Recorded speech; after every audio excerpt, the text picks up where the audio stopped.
Ladies and gentlemen, welcome aboard to this fourth edition of the China Files. We call this episode Hongdi Jueqi, the Rise of the Red Emperor.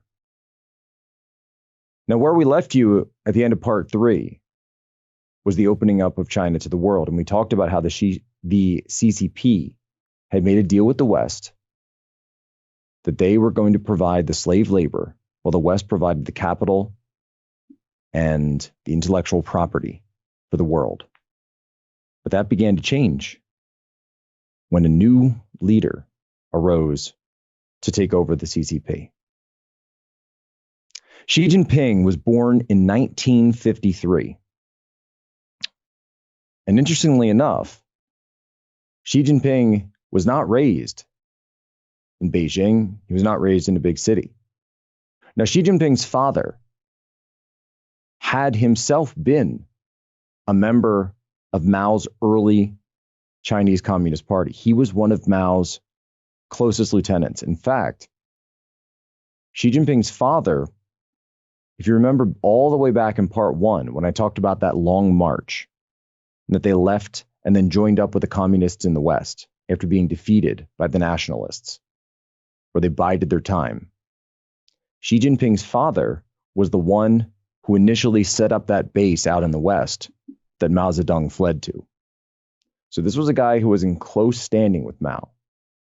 However, during the Cultural Revolution, when all of this went down, and even during the Great Leap Forward, Xi's father had fell out of favor, the same way that so many other communist leaders fell out of favor. And he and his family, including his 10-year-old son, were sent to the countryside. He was purged. And so Xi Jinping didn't grow up in Beijing, didn't grow up as the son of some great leader. In fact, he grew up in the rural countryside, working as one of the laborers, one of the intellectuals who were sent down. During the Cultural Revolution, when the Red Guards came around, he wasn't even allowed to join because of his father's questionable behavior. So Xi Jinping could have been one of these Red Guards, but no. In fact, his father had been purged.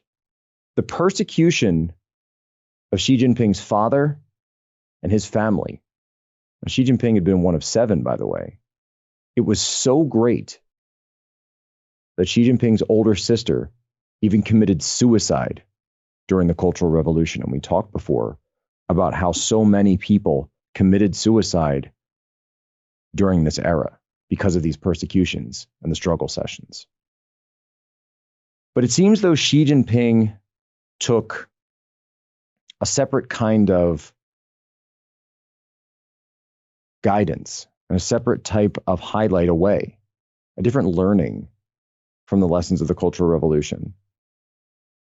Because he didn't learn that this is not the way to run a country. Instead, he learned that the way to gain power was to purge your enemies. And this is exactly what he would do on his way up the food chain. Now, when Deng Xiaoping came back into power, one thing that Deng Xiaoping did in order to unify the party was to go back and rehabilitate all of the old cadres that had been kicked out under Mao. So Xi Jinping's father gets rehabilitated. He's essentially exonerated of his quote unquote anti-revolutionary stances and crimes and all the other insane struggle session things they put him through. And Xi Jinping joins the party in full at this point, begins moving up the ranks. And he continues this under Chairman Jiang Zemin through the 1990s, and then Chairman Hu Jintao, late 90s, early 2000s. And at one point, Xi Jinping actually becomes the chairman of Shanghai itself, one of the major economic cities, one of the major economic drivers in all of southern China. He becomes chairman of Shanghai, in fact, when I was living in Shanghai. So I lived in Shanghai from 2007 to 2008. At that time, the general secretary, which is what they call the chairman of the city, was Xi Jinping. And at one point in the summer of 2008, right before the Olympics started, I always remember the date for the Olympics, 8808, right? But prior to that, when the Shanghai World Expo was being planned in downtown Shanghai, they had a facility by the river, Pudong River. Had the opportunity to visit there, and there were some American clients I was working with to bring them in, bring in their representation. And I saw, by the way, every time we brought American clients to China, how much they loved the China model. So we're taking them around, and I'm a young staffer on the project. And the day that we go over for our meeting, turns out the local party secretary, the local chairman of the city, is also there, Xi Jinping, with his massive entourage. So Xi's there, and he stands about 6 feet tall, which is very tall over in China, head and shoulders above everyone in the room.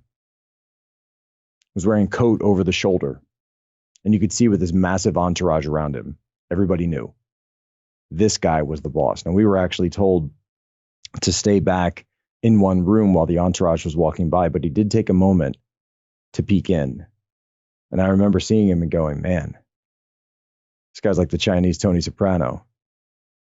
You could see the deference to him. You could see the way that he oozed power throughout the room.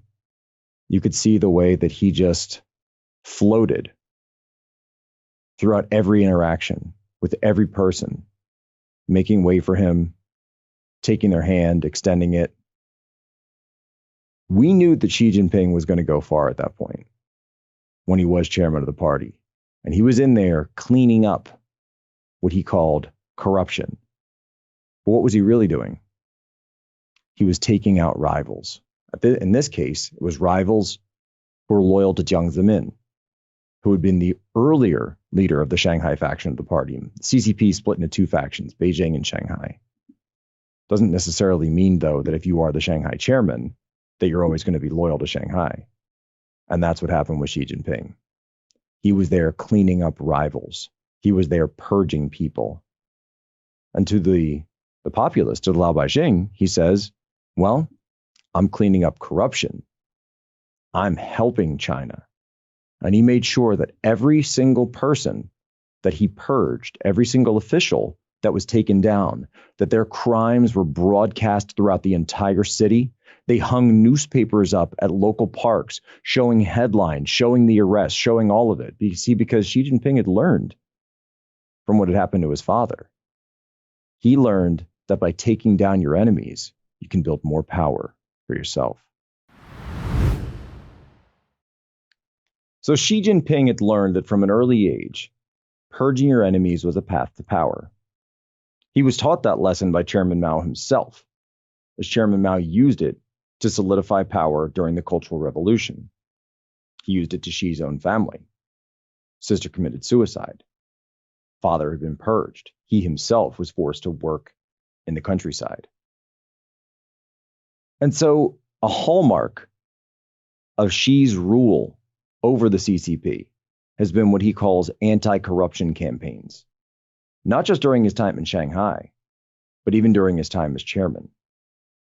And he has systematically gone after so many rivals and purged so many potential detractors from this Jiang Zemin faction, from the Shanghai faction, the faction that could have possibly have opposed him. He's actually created a reality TV show of it so that these purges, the trials, the incriminations, well, they're not done in front of stadiums anymore because you don't need that. Now you've got TV. Now you don't need a massive stadium. You can put it right on CCTV and broadcast it to the entire country. And guess what? It's now the #1 show in China. And it's been that way for years. The Anti-Corruption Show, hosted by Xi Jinping. And so these officials go on and admit their own crimes. But there's no greater takedown. There's been no greater purge of Xi Jinping's career than that of Bo Xilai. And who was Bo Xilai? Well, if you don't know, it's because Xi Jinping and his guys stopped him. At one point, Bo Xilai was poised to be the next leader of the party. He was running an economic powerhouse in central China called Chongqing. He oversaw the building of the Three Gorges Dam, one of the biggest super projects, mega projects in all of China, actually damming and building a hydroelectric plant on the Yangtze River. And then Bo Xilai had started his own cult of personality. He started dressing like Chairman Mao. He started bringing back the old communist songs. People were falling in love with him. But the problem for Bo Xilai was that Xi Jinping and his faction wanted to find out what was going on and stop him. See, because he had been close to Jiang Zemin, and they didn't want him anywhere near the halls of power, whether in Beijing and certainly not as the next party chairman. And so they did whatever they could to find dirt on Bo Xilai. And it turns out that it wasn't just typical corruption. It wasn't just your typical bribery. Most elites of the CCP were involved in that. They were all getting rich. But no, there was another problem with Bo Xilai because he flew a little bit too close to his son. And in fact, not just he flew too close to his son, his wife did. On the morning of November 14th, 2011, a British citizen named Neil Haywood was found dead in a hotel room in Chongqing. Yeah, that's right, the same Chongqing where Bo Xilai was leader. Now, we were told at one point that he had died from alcohol overconsumption. You know, people die all the time. All sorts of accidents happen in China, right? It is what it is. Drinking a little too much had a bit of a bender. But here's the thing. It turns out that Neil Haywood had been in a, shall we say, close relationship with Bo Xilai's wife, Gu Kailai. He had helped their son earn admission to a school in England, fancy boarding school.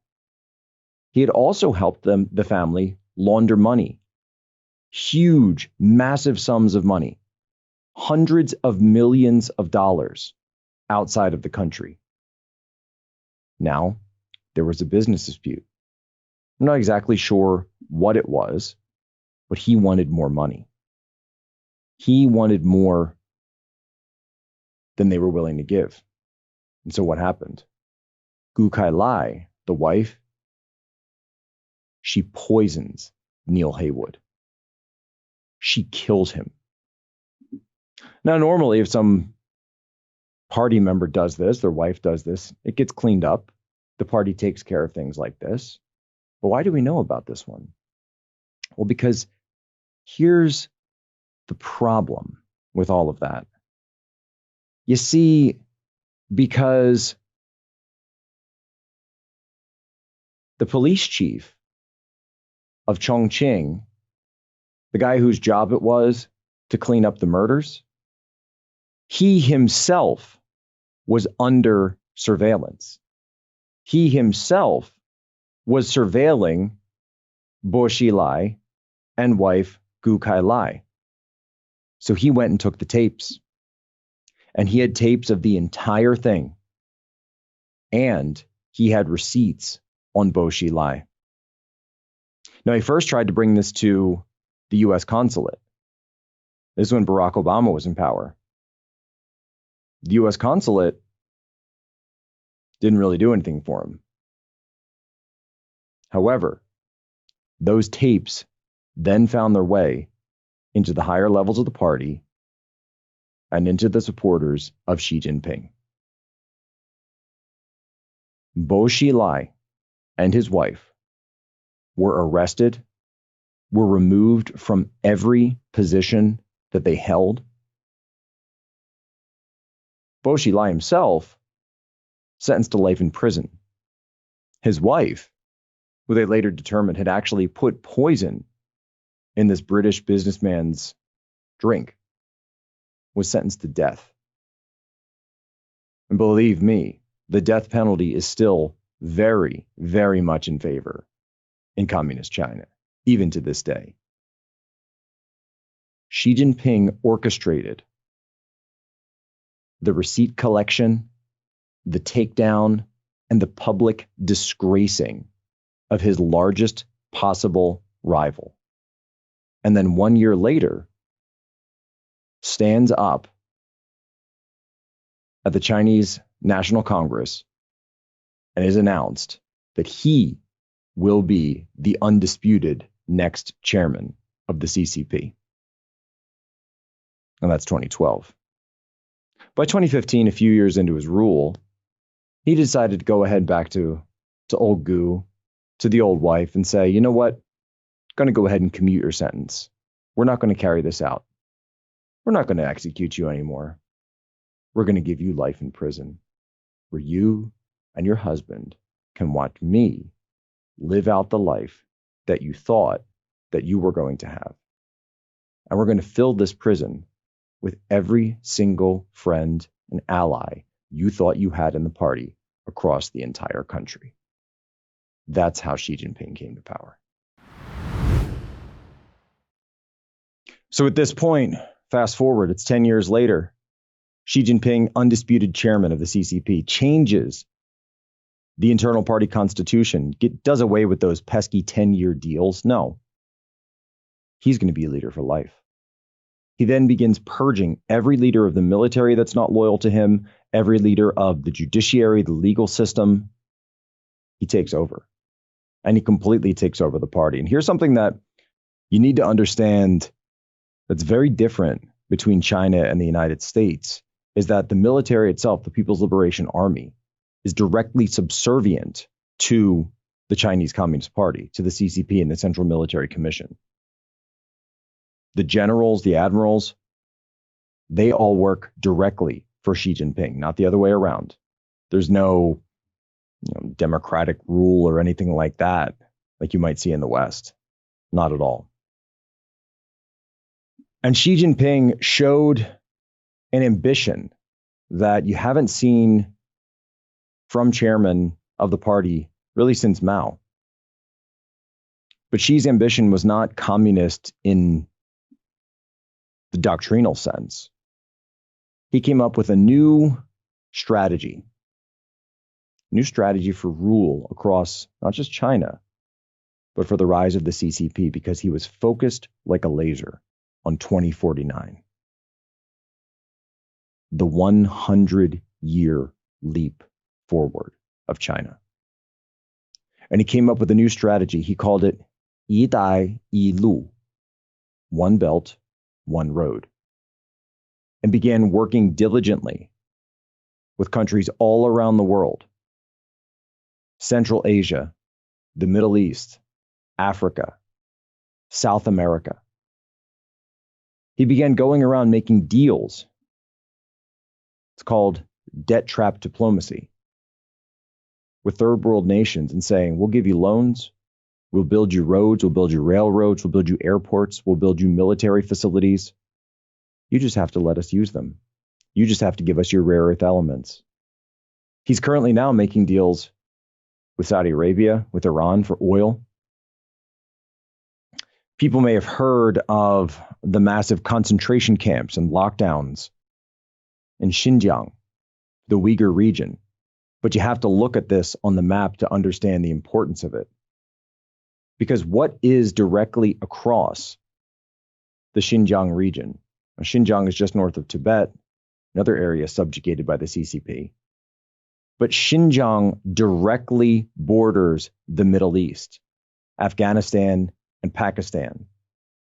And the CCP is building roads, pipelines, and railroads down through Pakistan. They call it the economic corridor, all the way to the Persian Gulf so that they can get their oil. They're building more roads and pipelines through Burma so that they can get to the Indian Ocean. And in fact, they're encircling their one major adversary in Asia, India, the only country in the world that has a military that could be strong enough to actually face off against China. They're encircling them, making deals with the Taliban, Pakistan, Iran, Saudi Arabia, Burma, Thailand, they know what they're doing. They're building bases in Sri Lanka. They're building bases in the Maldives. They're building bases in Djibouti. They're building bases in Africa, naval bases on the Atlantic coast of Africa. They're working in Venezuela. They're doing everything they can to become the alternative to the United States in the world financial system. They don't want to be the junior partner anymore. Xi Jinping isn't going to settle for being the junior partner, because the rival he's looking to purge now, it's not just some of the other communists in Shanghai. It's not just Bo Xilai of Chongqing. No. It's the United States. It's us. It's our politicians and our elites. If you're not on board, he'll get rid of you. If you stand in his way, he'll take you down. Now, if you've got family members that want to get rich, like, I don't know, a son of a vice president who wants to come over and take millions of dollars in investment, work on some special deals, is more than happy to compromise on his way up. Because he's building an empire. Hongdi, the Red Emperor. This is how he sees himself. Now, he views what he's doing as the rise of China, the strengthening of China, the return of China, Zhongguo, to its initial place among the world. Zhongguo means central kingdom, the kingdom that's at the center of the globe, the kingdom that all others bow down to. If you know anything about Asian history, in ancient China, that was true. They ruled Vietnam with an iron fist for over 1,000 years. Every country in all of Asia paid tribute to the emperors of China. And this is what he wants again. But the problem for the United States is an old Athenian general's quote. And that was General Thucydides. It's now referred to as the Thucydides trap. And this idea is that it was when there is a rival power and an emerging power, those trajectories eventually come to a point which leads to conflict and the outbreak of war. Harvard University's Belfer Center ran a study that showed among 16 historical instances of the Thucydides trap, 12 ended and erupted in war. That's 75% chance. I've been focused on China for 15 years of my life. I lived there for 2 years. I studied Mandarin. I joined the United States Navy and became a linguist in Mandarin to understand what was going on with the rise of China. When you look at the way things are escalating with Taiwan, things are escalating with Korea, with Hong Kong, what you saw with the crackdown of the protesters across China just recently, just a few weeks ago. And even John Mearsheimer has come out and said, we are on a collision course with China that will erupt into a world conflict. Are we ready for that? Is the United States ready for that? And what will happen when we go toe-to-toe with the Red Emperor? Thank you for listening to the China Files. My name is Jack Posobiec.